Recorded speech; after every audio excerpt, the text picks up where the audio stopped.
Hello, everybody. I got my cold open. Oh, look, it's a puppy. Look, it's Hello. a puppy.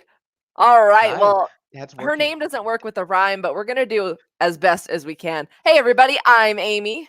And I'm Paul. And welcome to the Comics Hall. And Coco. And Coco. If you're watching us live, you get to see a special treat. Paul's puppy is in the camera. Oh no. Now, this is a slightly different format to the Comics Hall that you guys have always known and loved. This is, of course, the same great information, but now we are in a once-a-month package, kind of like your monthly previews magazine, giving you guys the heads up on everything you have to look forward to in the month of comics and beyond. Now, of course, we've got our lovely moderator, Rob, here today. He's going to be helping produce the show and also bringing our attention to your questions. Oh my goodness, lots of hellos going on in the chats. Hello, Andrew. Rob's in there saying hi. Bethany, Hello, Tina, AJ, Bethany, 14, hi. Pierre. Hey. What's up, hey. everyone? Good to see ya. All right. Well, it is Wednesday, August 4th, and it is New Comic Book Day. It's also the top of the month. So top of the month to you.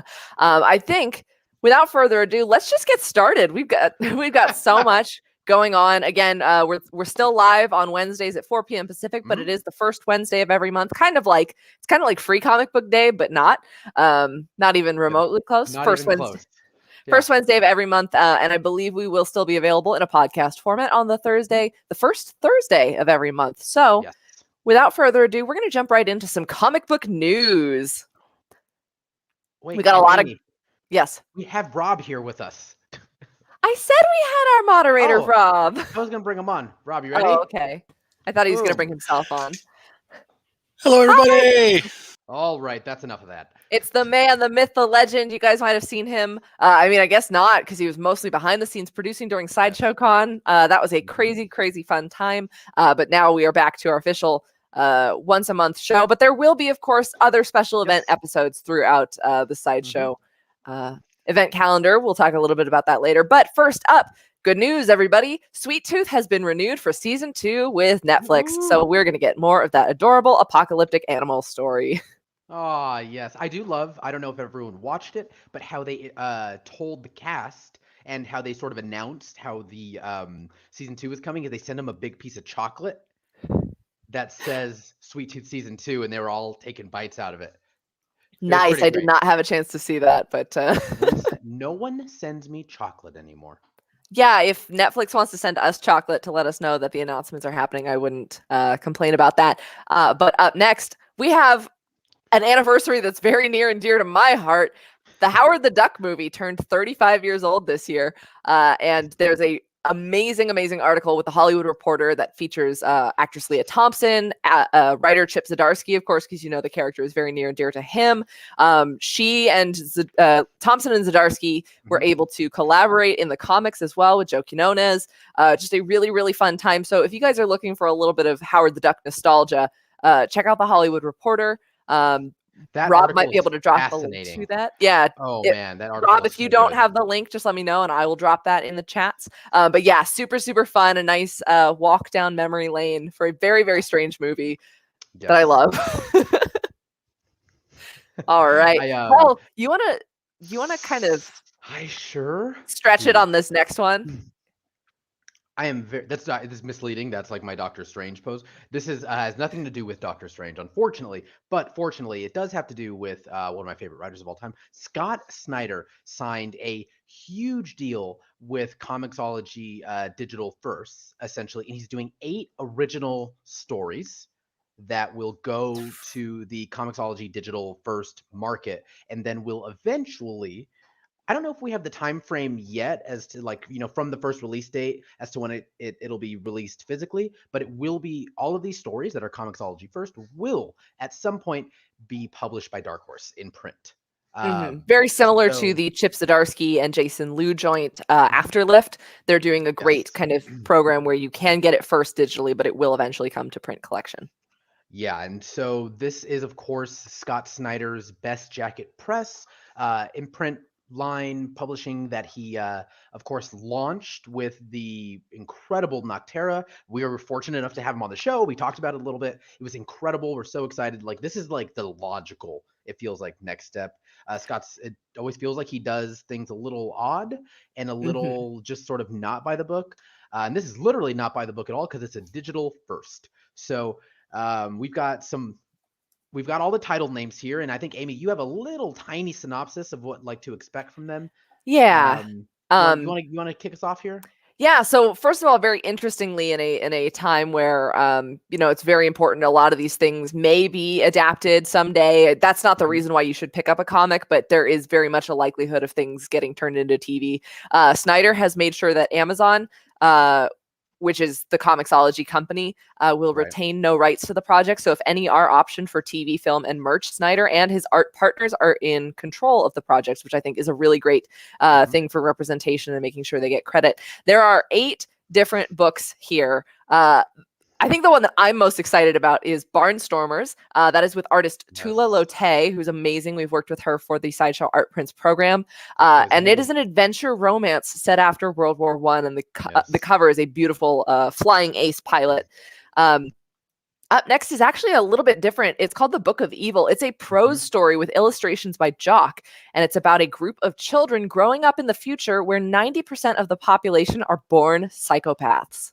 So that's going to be about navigating childhood and possibly, I think it's like kind of when they come of age in adolescence, they become psychopaths. That's going to be a good one. I'm excited about that one. And then up next we have Canary with I believe it is Dan Panosian. Yes. Dan Panosian. It's a horror western about a coal mine collapse. Essentially, we don't have a lot of details on what these are. I mean, we've got a cover, I think, for issue 1. There's covers for each of these available on, I think you can find them through his Twitter with his big Scott-tober announcement, but the synopsises are very, very brief. Next up, we have Clear with Francis Manipul. It's a sci-fi mystery set in a dystopian future where neurological internet connection, so your own brain being able to connect to the internet, literally changes your perception of reality. Yeah. We do have a question from Adriana Gonzalez saying, are they going to be full volumes or single issues? Right now, it seems like they'll be single issues. So I don't know if we're getting a full graphic novel of this thing yet, or if it's single issues. I'm putting my money on the table for probably single issues. I think that they're actually limited series. I'm not 100% sure, but I believe that these are limited series in nature, maybe 4 or 5 issues. Right, but I think unless I'm mistaken, Adriana can confirm later, but we got to move on. But I think she's asking me if we're going to get for instance, Barnstormers all at once. Oh, they're going to be released as it'll be released single issue by issue. Yeah, they'll be released sequentially, monthly. Yeah. Up next, one of the ones that I think also the concept, I'm really excited for the Tula Lotay because I love her artwork, but this one in the concept is so fun. This one's called Duck and Cover with art by Raphael Albuquerque. It's a manga-inspired teenage adventure set in 1955 after nuclear bombs, and the only survivors are the kids who ducked and covered under their desk. Remember those all old wartime, that's how you stay safe from an atom bomb? The only kids who survived are the ones who ducked and covered. I am a lot of these, on paper, I was they sound so incredible. Especially the next one, which is it's Dudley. I think it's Dudley Datsun, and the Forever Machine with I believe it's Jamal Igle. It's an adventure about a boy, his dog, and a machine that controls time and space. So, that book's gonna look incredible. Yeah. I'm so stoked to that. And then I think because I am sort of a World War history buff. I do like World War history, and I am also a huge fan of the team on this. I am very excited for Night of the Ghoul.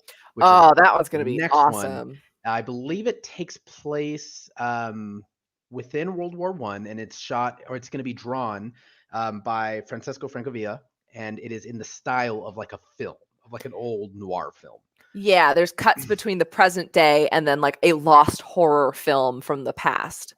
Yeah. That one will be Frank Avia's artwork is amazing. I believe he did work with Afterlife with Archie and stuff. So that really bright oranges and reds and kind of like pop colors. That's going to be beautiful. And then finally, there's We Have Demons, which is of course with his consistent collaborator Greg Capullo, and that one is about monsters, mayhem, and secret societies. So that will be a lot of fun. Yeah, that's essentially the entire team from Batman. Like the entire team that he's worked on with Batman. It's basically that entire team coming back for a limited series. So of course, I'll be picking up all these books. It's gonna be a busy Scott-tober. Yes, it will be. So yeah, so that's I think almost all of our news. Amy, you want to lead us into what our last bit of our news is? Yeah, an award show that is very near and dear to our hearts. Of course, this year there were the Eisners. This year we weren't able to do our own Eisners show, but of course, 2020 we did have some good calls on the bingo card there. But the Eisners did happen kind of during Sideshow Con. So we do have a couple of notable recaps. Superman's Pal Jimmy Olsen by Matt Fraction and Steve Lieber won 2 awards for Best Limited Series and Best Humor Publication, while Kelly Thompson and Elena Casagrande's Black Widow got Best New Series. I am so happy about that. That was a absolutely stacked category. Best Writer Artist. So this was like a combined like artist who does their own writing or writer who does their own art. Was of course Junji Ito. Just amazing manga artist. And then a couple other things. Jean Lewin Yang was the top winner of the evening with 3 different awards: Best Publication for Kids and Best Adaptation for Another Medium for Superman Smashes the Klan, which was published by DC with art by Guri Hiru, and then Best Publication for Teens with Dragon Hoops, which is his graphic novel published by First Second. So that will be that was a nice series of awards. And then Paul, you want to take us through some of the, I guess, the more specialized categories for individuals? Then up next, Best Writer went to James Tynion IV. JT4 took it home this year. I mean, there's a lot of great people nominated, but yeah, he was working. He was really hustling in 2020. Very well deserved. And then the Best Cover Artist, Peach Momoko. Was there any doubt? No, absolutely not. I think, did she win our Comics Hall one too? Pretty sure she won. Best of 2020. So that, and the 2021 Eisner's recap, of course, 2020 achievements. So obviously that's the popular thought. And who knows, maybe next year she'll be up for interior art with her work on Demon Days X-Men. Yes, very. I'm hoping so. She deserves it. Best penciler and inker. Now this was one that I was not expecting this person to win, but they did. It was Mike Allred. Yeah. Michael Allred. I always get his name wrong. Michael Allred. I know he had done, I believe he did the David Bowie. Yes, the Moon Age Daydreams, David Bowie. Of course, X-Ray Robot, which is the one that I did read, it does look incredible and it really is great. A large in part due to the coloring of X-Ray Robot done by Laura Allred, his wife. Love to see that. I love seeing the team up there, and hey, they both went home with awards. It's awesome. That's awesome. Yeah, no awkward nights at the Allred house for who got an award. But I do love those husband and wife artist duos. I mean, we've got the Dodsons, we've got the Allreds, we've got Laura and Chris Somney as well. It's always so much fun to see that become a family affair. I know that Matt Wilson and his wife Nae Young were also she began coloring last year. Or I think 2019. So it's fun when there's that kind of artist duo. And then for best lettering, we have Stan Sakai with, I feel like every year it's always nominated Usagi Yojimbo. That has been going for years and years and years now. And I mean, it was a staple of when I worked in a comic book store. I'm sure it was when you were as well, Paul. It is just always nice to see Usagi Yojimbo just kind of keep on trucking on. Yeah, never out of style. Love Usagi, and I think I've probably read maybe an omnibus worth of Usagi Yojimbo work, and it's great. I mean, it looks great. It's lettered. It's written well. It's just a classic The Simonsons, old school. Sorry, Nice. yes, of course, can't forget the Simonsons, Walt and Wheezy, love them. Mhm. Now, Rob can drop a link. There is the full lineup of Eisner Award winners on comiccon.org. So you guys can take a look at that. You can see the nominees for best adaptation and web comics and foreign comics and all the other categories. Just a really, really great celebration. And that's always a great place to start if you're looking for a new series that you may not have heard of to dive in with. Mhm. Now, Exactly. probably the And then, biggest piece of news for this yes, month. Coming up soon, we got Free Comic Book Day on Saturday, August 14th. mark your calendars. Mark your I calendars. Mark your calendars. If there's someone in our chats named Mark, don't forget your calendar. Yes, of course, this is Free Comic Book Day, a beloved comic book holiday Mhm. across the nation. Usually it's the first Saturday in May, but of course, for safety and other kind of logistical reasons, it has been pushed to August. Please check with your local comic book store about their festivities for participating. Many of them, I'm sure, will be not only providing the books, but also maybe having sales. Some of them are having artist signings. Just make sure you get out there, have fun, stay safe. Your comic book store may be taking interest lists for what books they want you to, or what books you want to have held for you ahead of time. And Paul, I mean, you can speak to this as well. One of the most important things to remember is that Free Comic Book Day, while it is free for you, is not free for the stores. Nope. No. So when you guys can, when you go to, to the, basically the publishers those books do have to be purchased by your local comic shop. So when you go in, pick up a trade, pick up some comics, walk the wall, pick up some collectibles, whatever they've got there, but anything to support your local comic book shop. Yeah, take a look at the Because sales. There's always I mean, forget Black Friday, like Free Comic Book Day's got the doorbusters usually. But yeah, if you're picking up some free books, make sure that you maybe pay for your pull list. Actually, sometimes some stores don't like people coming in to pick up their pulls on Free Comic Book Day because it's already such a busy day. it's a But nightmare. make sure you're all caught up on your stuff. Maybe treat yourself to a board game or a little something extra. Treat yourself. And there we go. We've got Mark Jam in the comments. Hi, Mark. Don't forget your calendar. Oh, Mark, your calendars. Mark, your calendar Oh, for someone Free letting Comic me Book know. Day, August 14th. I'm gonna go with Omnibus. I I'm gonna be appreciate what? May. Is that it? Omnibi May? Is that not the song? This is a trade wreck. I love it. Oh, thank you. we talked that one in circles with Jem Mint, who is probably the foremost collector of omnibus books. If you put another word after it, if you use omnibus as the adjective, omnibus collections, then you're fine. Omnibi.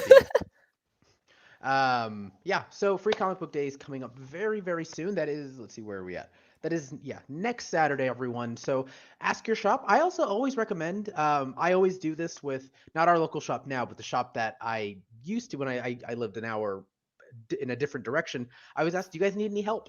It's always nuts. So I always ask, like, hey, do you guys need any help with anything? They normally do if you've got a good relationship with them. Do you need help bagging and boarding some stuff? Making bags and boards is always a big help. So, but either way, remember, the books are free for you guys, but not for them. So go in, buy something, and always, as we say, I don't know how many times, support your local comic shop. Yeah. Always. And also, more than anything, those Free Comic Book Day books are exceptional gifts for young readers if you want to get someone into. There's a great mix, and we will talk about it a little bit later in the show because we do have our Pulling Ahead calendar coming up where we'll walk you through the biggest releases of every single week. But we do have a link to the full list of gold and silver edition books this year. That's a thing that they like to distinguish. The gold titles are kind of the doorbusters, the number ones most stores order up a lot, and the silver titles are a little bit more specialized, so maybe your store won't have as many of them, so you do want to check those out.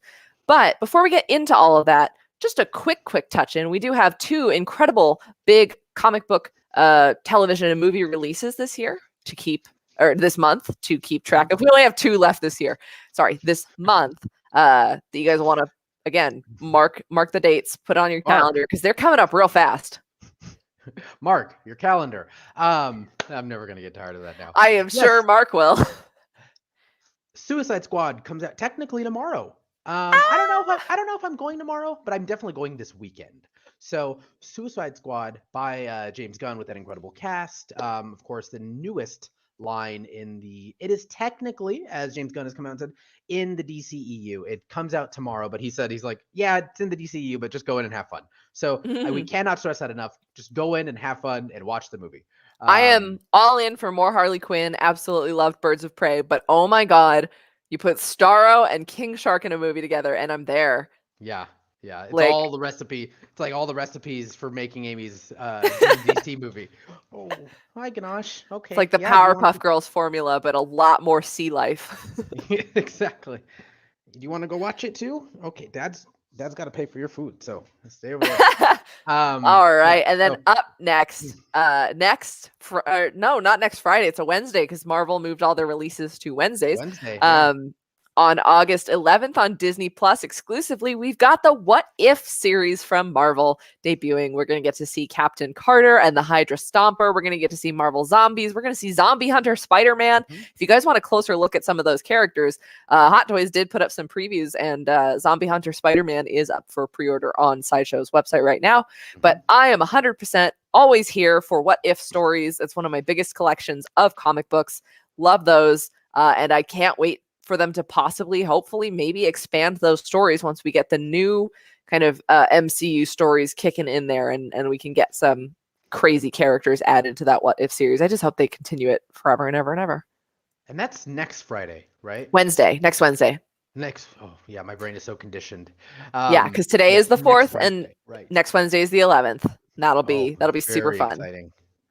Hey, that's Mike Fayola's birthday. Best gift ever. You're welcome. Excellent. Don't say we didn't get you anything. And yes, Tenchi season 3 of Titans is coming out. I just didn't know if everyone's watching it, but yes, Titan season 3 is coming out. We're getting Red Hood. Oh my goodness. Very excited about it. I thought that was in September. I was totally off base there. Yes, Titan season 3. Super stoked for that. Up. All right. All right. That does it for the segment? That's kind of the news and the date marking. But next up, we're going to be telling you what we're pulling ahead with and checking out all of the new releases coming up each week of the month. Actually, we're going to start with 2 releases that came in just at the tail end of July, but we wanted to make sure that you guys had them on your radar. First of all, we have The Last Book You'll Ever Read by Vault Comics. This is written by Cullen Bunn with art by Layla Lees, colors by Giada Marquisio, and letters by Jim Campbell, designed by Tim Daniel. So that nice logo. See, I already read mine and filed it away, but I absolutely picked this one up as well. So good.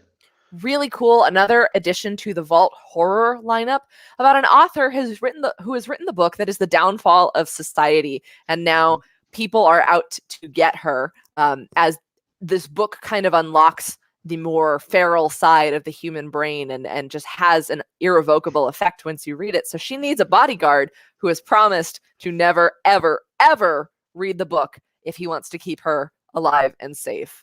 See, I would be safe, Amy. You'd be gone because you're a reader. Yeah. I'd be safe. Absolutely. I'd just I'll just wait for the movie to come out, and I'd be totally fine. Yeah. I'm very, very, very, very, very. So I added this to my not only because it's Vault, and honestly, the Comics Hall is really 2 good days away from just being a Vault Stan account, essentially.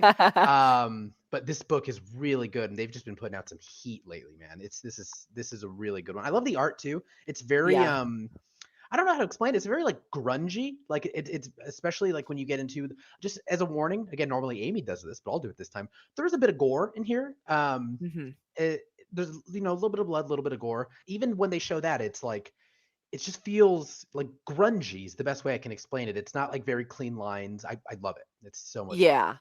And you can also check out Vault's Twitter account. They have a hashtag going, hashtag Read Dangerously. They're actually doing a giveaway for the rest of this month for a chance to win all the variant covers and I believe some original art by Layla Lees. So you can check that out on Vault's website or at the Vault Comics Twitter account. And the other release, a fan favorite in the local Comic Society Facebook group, we had Mirka Andolfo's Sweet Paprika #1 from Image Comics, which is, I was so delighted by this. I immediately, I always pre-order the first 2 issues or so, but I absolutely went and subscribed for the whole series after this. It'll be a 12-issue limited.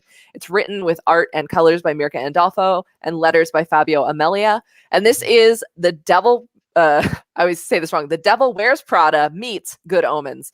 It is about a successful businesswoman who is unlucky in love. She doesn't have time for romance.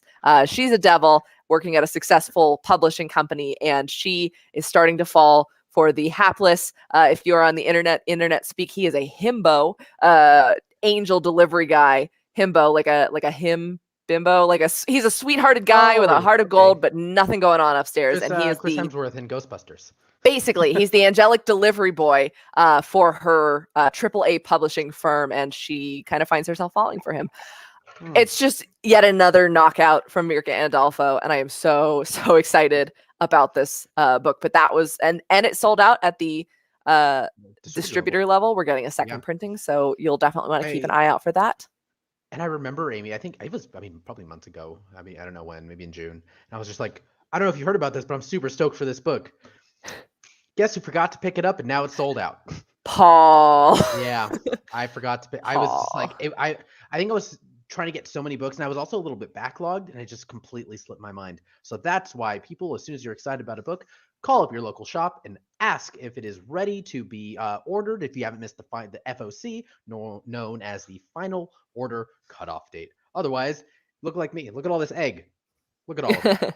On your face. And just for people who might be tuning in, FOC, final order cutoff, is the last date to put in a guaranteed pre-order. Your store will know, like, hey, we have 25 people already asking for this, and then they'll go, we'll order 25 and get that for sure. But then after FOC, there's a possibility to order, but that's when the publisher sets the print run or kind of makes sure that they have enough stock. So it is a bit of a gamble to try to order something after FOC. That's when you get reorders. That's why you get second printing sometimes instead, because the FOC is the guaranteed, like, we have this one set aside for you.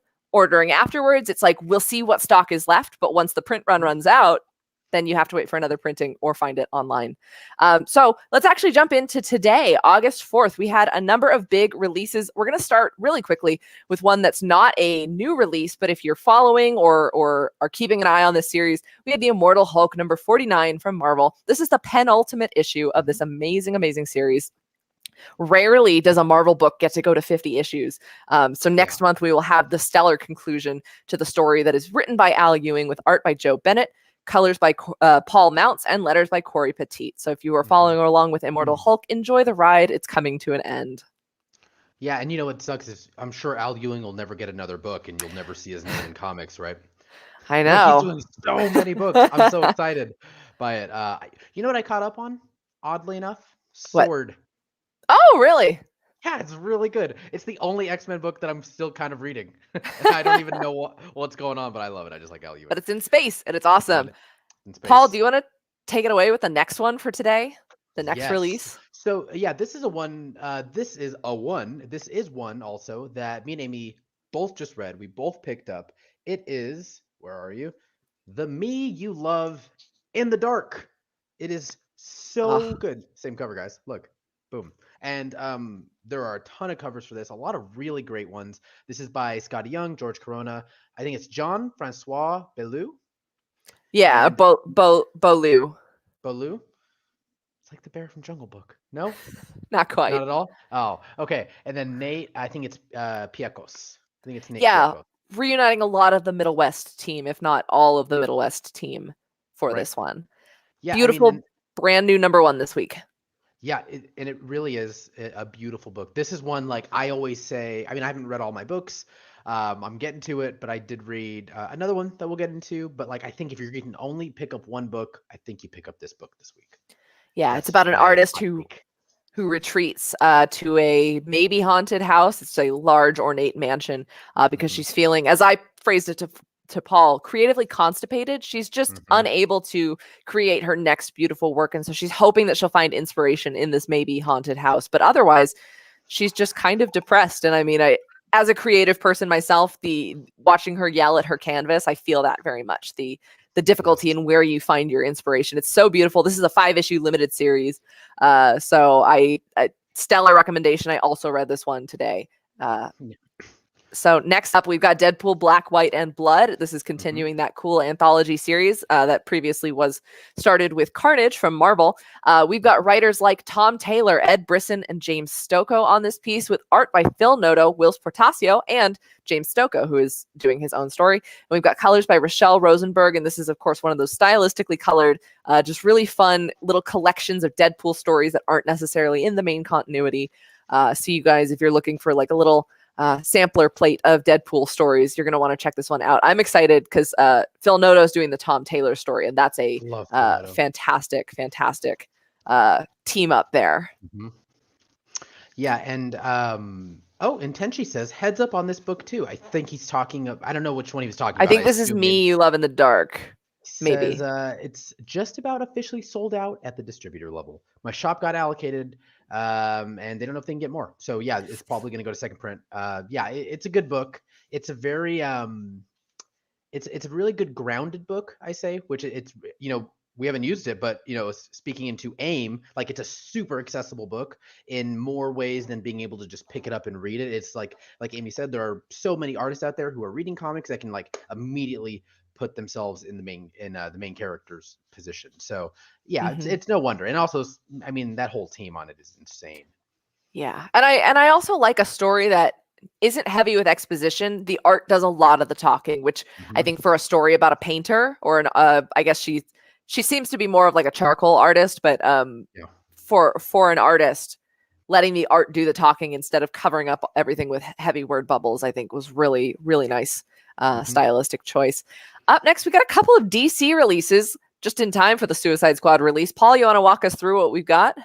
Yes. Up first, we've got Suicide Squad Get Joker, #1, written by Brian Azzarello, art by Alex Maleev, as well as Matt Hollingsworth, I believe, who did some of the coloring as well on that. So this is an interesting one. This is essentially the Suicide Squad and has to, surprise, get the Joker for reasons that I don't know. I have not read it yet, but this is a story that is going to be predominantly led by the Red Hood, so Jason Todd, and it's taking your cast of characters that you would come to expect and know from the Suicide Squad, with maybe that you just know him from maybe the Tom Taylor run, or obviously the movie that comes out in like 24 hours.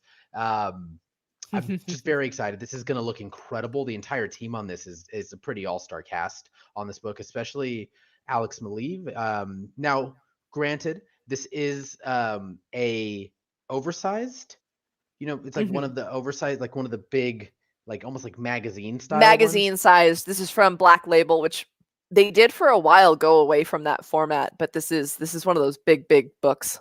Yeah, it's so whatever, like if that's your preference. Personally, I like to read those books digitally. I don't like the big magazine covers, but I did like flip through it, the art and the writing, and like it looks insane. That's really fun. So that is Suicide Squad Get Joker. And then the last one that we have is Joker, a Puzzlebox, #1. Another really, really interesting book. This is, I believe, yes, Matthew Rosenberg, art by Joshua Hickson, who was he the one, Amy, that did that barbaric cover that I really liked? Yes, the really psychedelic one for Yeah, issue that 2, I believe. Yeah, that one's dope. Yeah, And good stuff. yeah, this is great. This is just sort of it's like a story time anthology. They're in the GCPD. And a bunch of people are locked in a cell in the GCPD, and they're all telling a story about the Joker. And it's supposedly influenced a little bit by Saw. So meets the Joker. So I was like, I'm very interested in this. This is one that I picked up. I've got here somewhere.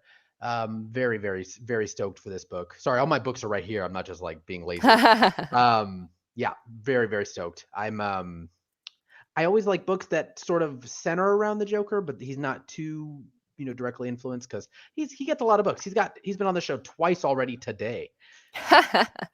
And just for you guys listening along at home, remember, technically all DC books come out on Tuesdays, so the Wednesday date we're mentioning, these books are technically released on the day before that. Just a heads up if you're wondering where they go. And some of them are digital first. I personally forgot that Harley Quinn and Poison Ivy Eat Bang Kill tour was digital first, so I'll be waiting for the physical release in September. But that's out today as well if you are into that. And that is a continuation of season 2 of the animated series for Harley Quinn. Nice. But up next, we've got August 11th, and again, technically starting with a release on the 10th, a huge release. We've got Batman 89, #1. That's a lot of numbers. Written by Sam Hamm with art by Joe Quinones, colors by Leonardo Ito, and letters by Clayton Cowles. I love Quinones Batman all the time, everything, always. So this is going to be a really, really fun release. This is coupled up with the later in the month Superman 78 with those really cool cinematic comic releases that they were doing. So if you are excited about that, I believe this one is digital first and then hits print slightly later in the month. But I could be didn't wrong. realize that. Huh. I totally missed that. I think the Superman one launches in print and digital on the same Okay. day, but I am not positive on this one. Okay. But it's going to be a lot of fun. Check that beautiful cover out. This is a passion project of a film to be working on for Joe Quinones. He just loves this movie. Yeah, and I think this takes place after Forever, right? I don't know if I have that right. That I'm not sure of. Yeah, I'm pretty sure it does, but yes. So yeah, it takes place after the second film. It's immediately following. So I gotta go watch those movies again. All right. Well, Paul, up next, some of your favorite guys get a run back at Marvel. Oh yes, finally, not in just a title where they're letting us know right up front that he's dying, but Doctor Strange is back in Defenders #1. I'm very, very excited. You know what's great is I am still constantly learning of the larger tapestry that is Marvel. And I'm like, off the top of my head, Doctor Strange is the only one that I really remember from who's on this cover. I just remember him specifically from Aaron's Avengers run. Mm-hmm. Is he the Doctor? I don't know. Sorry, I don't remember. No, it's okay. The good news is someone will tell us because we're live. Yes. But yeah, this is a really, really interesting book that, again, I actually just added to my pool. I don't know a whole lot about it other than I know I'm a huge Doctor Strange fan, so hell or high water, I'll be picking it up. But I know this is, the classic Defender team, not the one that we are more accustomed to, I believe, now being with Luke Cage and Jessica Jones and Iron Fist. And so I'm really interested to see what this book is. Harpy, Pete Tano said. We've got Harpy on the cover here. Masked Raider is the one who is in the obviously the mask Raider and the suit. Right. Called it. Yeah, that and Harpy, that's our new version of Betty Ross, isn't it? The red She-Hulk. Maybe. I think that came up. I don't know if it's the same as was in Immortal Hulk, but it would make sense because that was a Ewing story as well. Yeah, and in the solicits, it says that Doctor Strange and the team will be embarking on a journey to find and defeat Marvel's oldest villain. So we'll see what that means. They're gonna beat up a geriatric villain. No, I'm sure it's more of a legacy villain than a elderly villain. Oh, I thought it was gonna be Excellent. Bags and board shortages or something. We're taking on bags and boards finally. Yeah. Oh no. So, yeah. Yes. I mean, this will be. Let's see. Doctor Strange, Harpy, Masked Raider. Oh, Silver Surfer. I don't know why I didn't think that was Silver Surfer. I was like, that's too easy. It's definitely not. I thought it was as well, but I'm seeing a very smaller version of our screen right now, so it was a little bit different on the cover for me. But you know what? Enough bumbling our way through this one. Up next, we've got Pennyworth, #1 from DC. Yes, this is a tie-in with the TV series. This is a 7-issue limited series written by Scott Bryan Wilson with art by Juan Gideon and colors by John Roch. And yeah, I mean, it is young Alfred Pennyworth being a international super spy. I'm here for it. Yeah, I mean, I'm always here for it, and it is taking place, I believe, within the Pennyworth show as well. It's in that same canon. So it's one of those like anthology. The entire thing may not be an anthology, but where this fits specifically, I believe, from what I was reading, that it doesn't take place before season 1. It doesn't take place after season 2. It takes place somewhere in there, Yeah. which is nice that they don't like, I don't need the exact timeline. Just give me Spy Pennyworth. Love it. And then, of course, we've got Free Comic Book Day. Rob will drop you guys that link so you can browse the full catalog.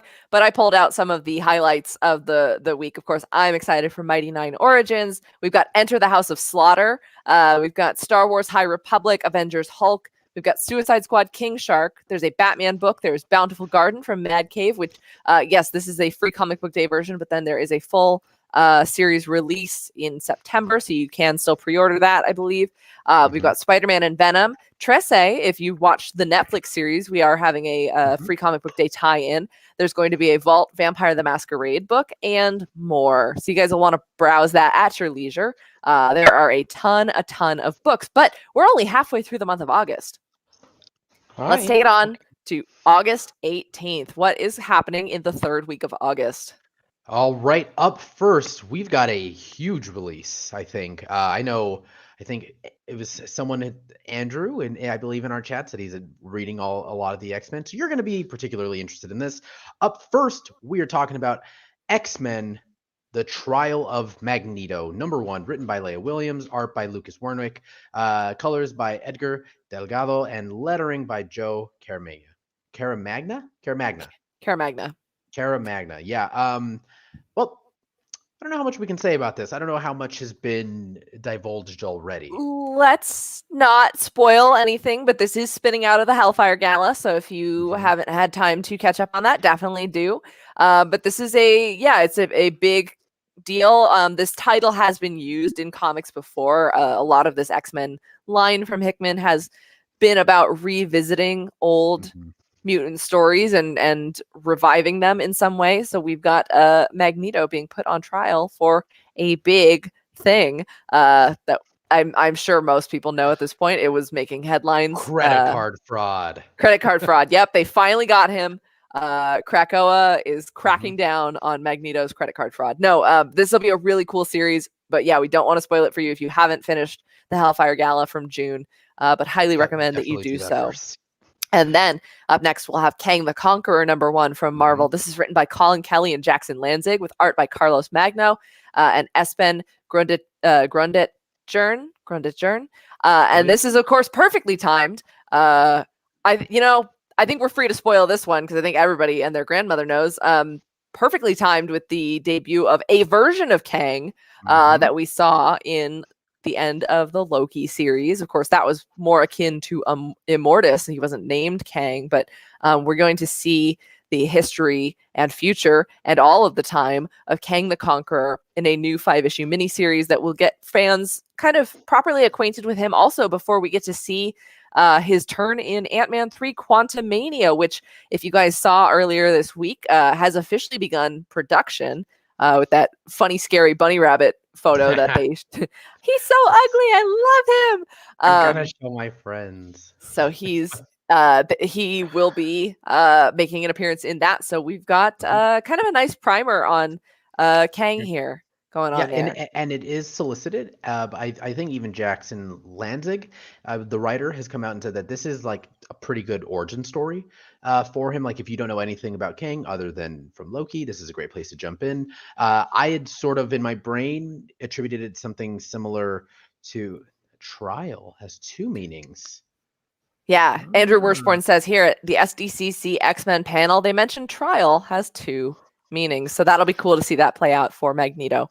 But you were saying about Kang the Conqueror. That it's very, that I think it's going to be similar to what like Jason Aaron tried to do with the Eternals, where it's sort of just give you a new jumping. You mean Kieran Gillen?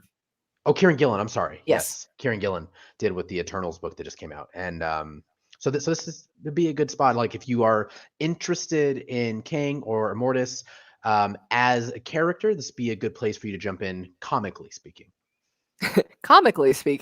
And then up next, we did cover this in a previous Pulling Ahead segment, but I'm very excited. We're going to have Eat the Rich #1 from Boom Studios, written by Sarah Gailey with art by Pius Bach.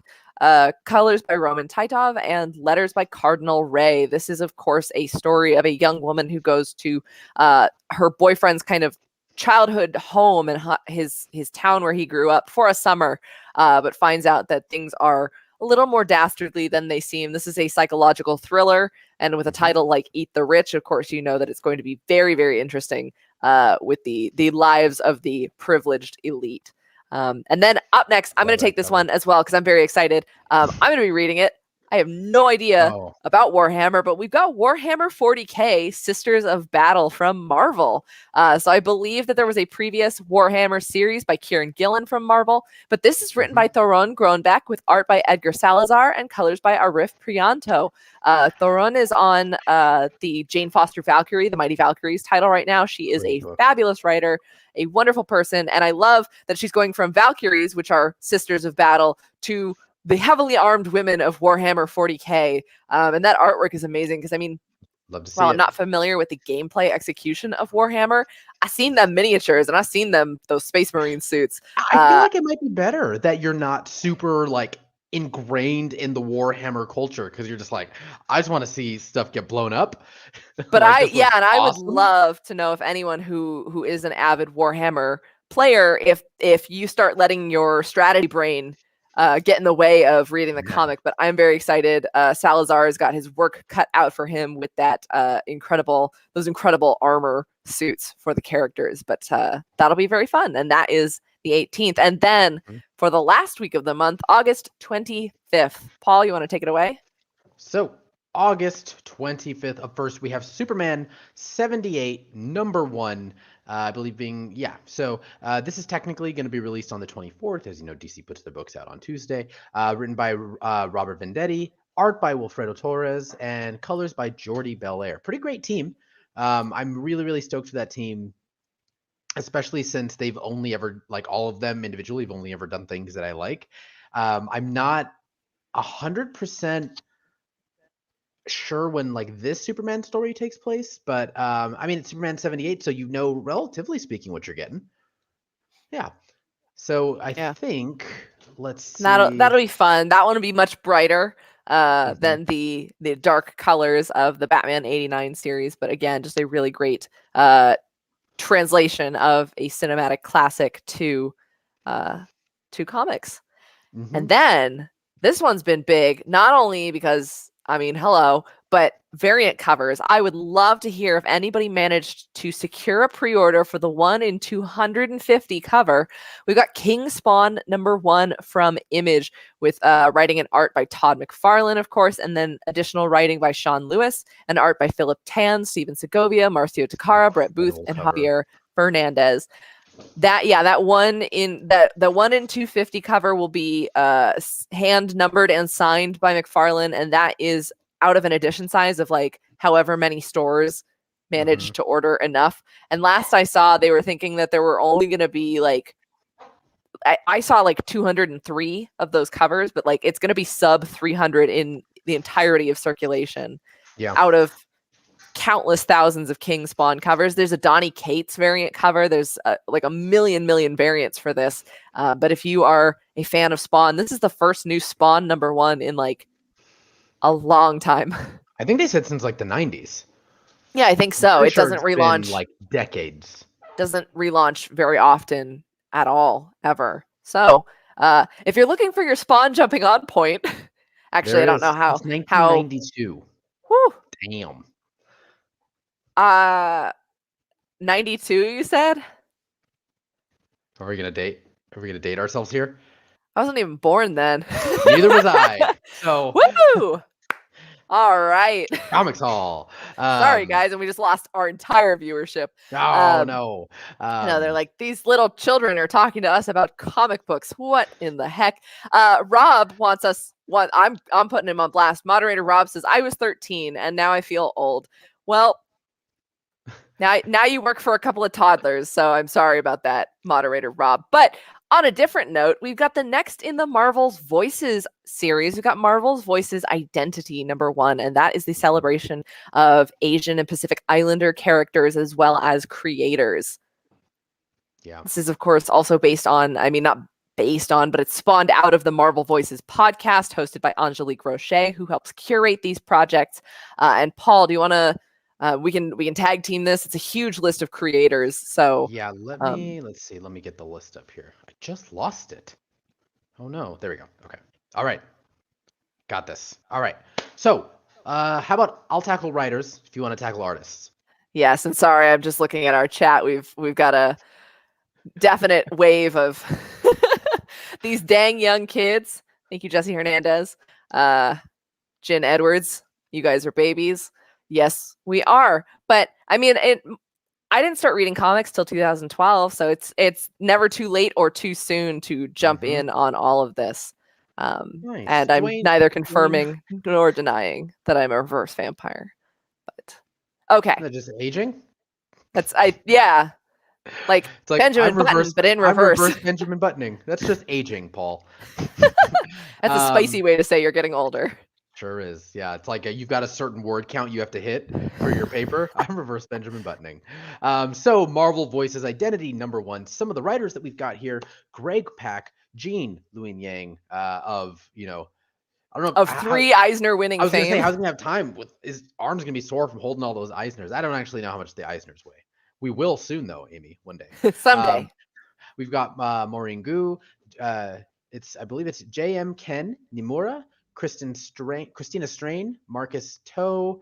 I think I'm dabbling into the artists here, Amy. Yeah, I actually, I've got the list here. Other writers include Sabir Pirzada, Jeremy Holt, and Alyssa Wong. And then for art, we've got Marcus Toe, Wills Portacio, Lin Yoshi, Alti Fermansaya, Jason Liu, again, who we mentioned already on this show, worked with Chip Zdarsky on Afterlift, Chris Lee, Mashal Ahmed, and then colors, we've got Sunny Go, Brian Reber, J. David Ramos, Niraj Menon, Irma Nivila, Sebastian Chang, and then we've got covers by Jim Chung and more. So it is just a celebration of incredible artists and characters. I'm looking forward to it. I know that there's a Miss Marvel story. I think we've got Silk in there as well, Shang-Chi, Jimmy Woo, agent of Atlas. That's a Jubilee up there too, huh? Yes. Yeah, I think, if I'm not mistaken, I think Christina Strain got to work on the Jubilee story. Good. I may be mixing that up because I know that Jubilee was in her Generation X series, but we'll see when it all shakes out. They're going to have all those fantastic stories. And then, last but not least, we have a relaunch of a classic character. Again, kind of a 90s era character. We've got Darkhawk #1. Now, you guys might have been with us earlier in the year when we covered the Darkhawk, kind of Heart of the Hawk. I believe that was the 30th anniversary special. And in the last story in that anthology, Kyle Higgins killed Darkhawk. Yep. And the amulet that he possesses was passed on to another. So this is going to be the debut of a new character. So if you're one of the people who likes first appearances, this is, I think, technically, I think this will be technically the first appearance of the new Darkhawk. I don't think it was settled on who it was in the Is it a spoiler? Heart of the Hawk? If you know who it is, I don't think it is a huge spoiler. I mean, it's all over the solicitation. I think it's Connor Young. Yes. I think Connor Young is Darkhawk. So again, I don't think that's a spoiler, guys. I'm pretty sure that's like in the solicits and everything. Normally we say if it's like in the solicits, it's fair game. So we try to be pretty good about that. Darkhawk, again, another character by Marvel that I'm not very familiar with. No, I think he was a cult character. We've got Andrew Wershborn, classic character, 90s. Oh boy. Hey, look, he's 30 years old. And again, more of a cult classic character. Definitely not one of the A-listers, but I have a Scotty Young pin of Darkhawk. And I thought you were just bragging about your pins, your various pins. No, I mean, like, they put him in the Scotty Young pin collection for Comic-Con one year. So I mean, he's there, he's around, but it's a relaunch of that legacy for 30 years of this. Nice. And I'm not gonna lie, he's probably not anyone's super fan favorite, but I'm all for passing the mantle. And so we've got another wave of legacy characters, so you can check that out at the end of the month. Now, that is by no means the entire list of comics that are coming out in August, but those are some of the biggest releases we wanted to make sure that you had a handle on. So you can pre-order now. Remember, we're past FOC for a lot of these books, so you'll want to check out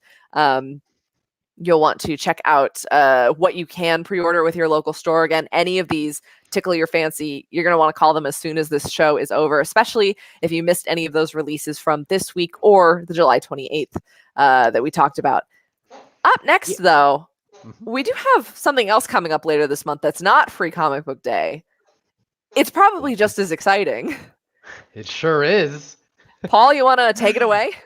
We have got the very first Comics Hall Takeover event. It is an entire week celebrating comic books and sort of, I think, reintroducing people, or how I'm looking at it is reintroducing people to where a lot of these things and a lot of these properties that you guys all love and we talk about so vivaciously, where a lot of them come from. And, I'd say 90% of it right now comes from comic books. And I think it's really a reintroduction and a, sort of a collective handshake of saying like, hey, remember where all of this came from? It's from comic books. And me and Amy are going to be your guides through that. Very, very excited. We can't tell you too much about, what's all coming, but we are hoping to have some really, really fun industry like interviews planned, as well as, have at least, we'll have more than one Comics Hall. There will be a Wednesday show, and we'll probably go a little bit back to normal form, talk about some of the books we're reading that week. It'll be on the 18th. The event runs from August 16th to the 20th, and you guys can, of course, expect the usual fun sideshow event. We've got giveaways, live streams, and yes, lots of comics content, multiple Comics Hall shows. So if you've got any ideas for what you'd like to see on that show, you're definitely going to want to join side.show/yourLCS. That is our local comic society Facebook group. We're going to continue the conversation in there. We'll probably all be talking about Free Comic Book Day in there next. But that is the closest place to reach us, as apart from our social medias, which are at the Comics Hall on Instagram, Twitter, and Facebook. But it's just going to be a big, big fun celebration. And yeah, like Paul said, I mean, we can have cinematic adaptations of Batman and Superman, but at the end of the day, we're going back to Detective Comics and Action Comics and kind of bringing it back to where it all started. And we're going to we're just going to use the week as an excuse to talk about our favorites and maybe give away some prizes and stuff. Exactly. And I think like one of the best examples of sort of like where I think our brains maybe went as to like why this whole event, why the whole week-long takeover is like, maybe some people are really, really, still riding that Black Widow high. Like that was such a great movie. It was such a great, it was just great to spend more time with that character. The good news is you can spend a lot more time with that character within comics, especially if you wanted to, I don't know, maybe read the new Eisner Award winning series. And maybe you're just so hyped up on Suicide Squad that you have to find out more Starro. And we will, and personally, if you already know who Starro is, but you haven't met Jarro, please educate yourself on Jarro, who is one of my favorite. Love Jarro. He's one of my favorite new DC Comics characters.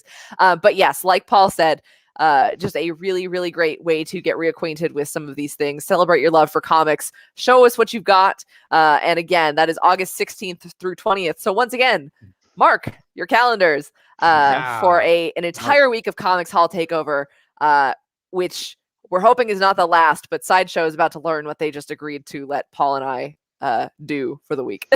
Basically, they're like, okay, guys, let's see if you can contain this within a show.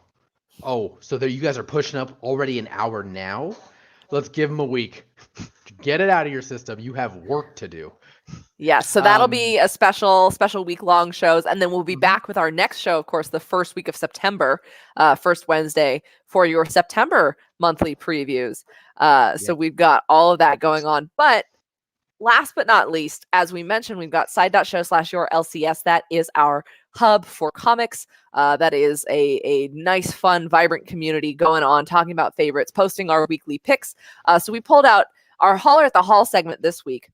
A little bit different. We wanted to spotlight some of the conversations going on in the group. Let's start with Sweet Paprika, of course, because that is one of the biggest things that we talked about all over this week. Tenchi Masaki shared his love for Sweet Paprika, also shared a bunch of the variant covers, but also warned us again that it is sold out at the distributor level. It is getting a second printing. Checking out that news shared directly from Mirka Andolfo's page. Just a lot of love for that series going on. So join the love if you picked up that first issue. Definitely want to check that out. And then let's see, who did we have up next here? Is this Charles up next? Yeah. Yes, up next we have Charles Tate, who's shared his pick for a comic book character that he would like to see get their own show. And we'd asked, who would you want to see get a series on Disney Plus, HBO Max, anywhere. So this was Charles Tate's answer. It was Nightcrawler. He said, I think Nightcrawler would be a good series for Disney Plus. He isn't my favorite character, but I believe it would be a good show. Now, which comic? Oh, wait, is that us? Yeah. Which comic book character would you like to see get their own show? Sorry, Charles. I clearly did not read the show notes well enough before this. But yeah, Nightcrawler would be a good one. Also, when I was, I think everybody knows what I said. So yeah, we know. But if you don't know what I said and you want to find out, you can find this in our conversations. Side.show/yourLCS. When I was lucky enough to talk to Torrin Clark, I had asked him, I was like, hey, if you had, Storm can fly, Torrin, but you can't fly. So if you had to do like, a whole road trip, like a 2-day road trip, who would you go with? And he said Nightcrawler, obviously. That's mighty presumptuous of you to assume that the artist can't fly. Like maybe just make a sweeping statement. Like you don't know. I asked him, I was like, you're going to fly here right now and do this interview in person. Ooh, a challenge. Now, did he say that Nightcrawler would be the best to have a road trip with because Nightcrawler could just teleport you? Or he said it would be that, and I said, well, you can't use his powers to just take you from one because that defeats the purpose of it. And he said, I just feel Kurt's really chill, and he is really chill. And he would if we had to stop for breaks, he could just phase in and out, like boom, he's like in and out of the bathroom in seconds. That's fair. Or I appreciate as long as he's paying for stuff. I think he's thinking practically, which I appreciate. Yeah, I appreciate the thought that went into that. And then finally, I asked a question to you guys based on something that I saw while I was catching up on comics this week. I read Captain Marvel number 30, and not Chip Zdarsky, Jamie McKelvey put an incredible detail that only eagle-eyed people such as myself would notice. Is one of my favorite books is This Is How You Lose the Time War. And I know that McKelvey is in the kind of community where Amal El-Motar and Max Gladstone, I think they're all familiar with one another. So he drew in the Kamala and Captain Marvel story that he wrote and drew for the 30th issue, a tiny, tiny version of that cover in Kamala's book bag. Most people would just think that's a normal book cover, but I wanted to see what you guys also loved of tiny, tiny details that have been hidden into comic books. Chip Zdarsky is the king of this, but we also had some great comments about things that were hidden into recent issues of the Avengers, Heroes Reborn, Thor wearing a Swedish metal band shirt, just those little types of details. I was going to say in the first issue, or was it first? No, it was the second issue of The Nice House on the Lake. There's a lot of really fun Easter eggs in that as well. There's a big wide shot of a dorm room, which I'm not going to spoil too much of that story, but if you are a James Tynion fan, there's a lot of really fun stuff in there too. I spent longer than I care to talk. Oh my God, Coco, enough. Longer than I care to admit, saying you can just pick out Easter eggs in that one. It's great. Yeah, and there's been fun ones like in the series Crowded by Chris Sabella and Ted Stein and Ted Brandt and Rose Stein. Yes, they actually did a call before the book came out. They called out for people's Twitter URLs, and they said, hey, give us your Twitter names or your old AIM screen names, and we will use those as registered users in the Reaper crowdfunding Kickstarter assassination attempts. So yeah, they put some people's actual screen names as people who backed the campaign to kill the main character. So it's just super, super fun. But yes, please continue the conversation at side.show/yourLCS. Please post whatever comics you're reading. We always love to see that kind of news come up. And that is one of the first places that Paul and I always go with new comic news for the groups. Mm-hmm.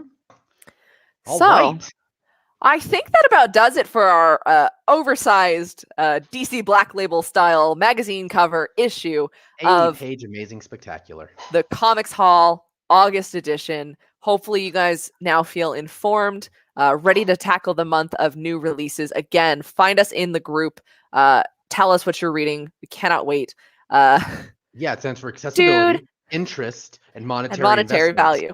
Thank you. I had an AIM screen name, excuse me. I will not tell you what it was because it was appropriately childish, but I was on Instant Messenger. Anyways, come on, I don't have to explain myself to you people. Hey, we created the AIM system. What's this guy talking about? I know. We'll have to go back to that. Accessibility, interest, and monetary value. But yes, I know. And Look, mooses. and and moose. puppies. And Coco the dog interrupting our stream. Anyways, thank you guys so much for watching this inaugural official first monthly format comics haul. If you have feedback or what you'd like to see in the September update, let us know. We'll also see you for the comics haul takeover. Once again, that is August 16th through the 20th. Have fun and stay safe on Free Comic Book Day, August 14th at your local store. And we'll catch you guys in the next one. As always, I'm Amy. And I'm Paul. And this has been the Comics Haul. We'll see you next time.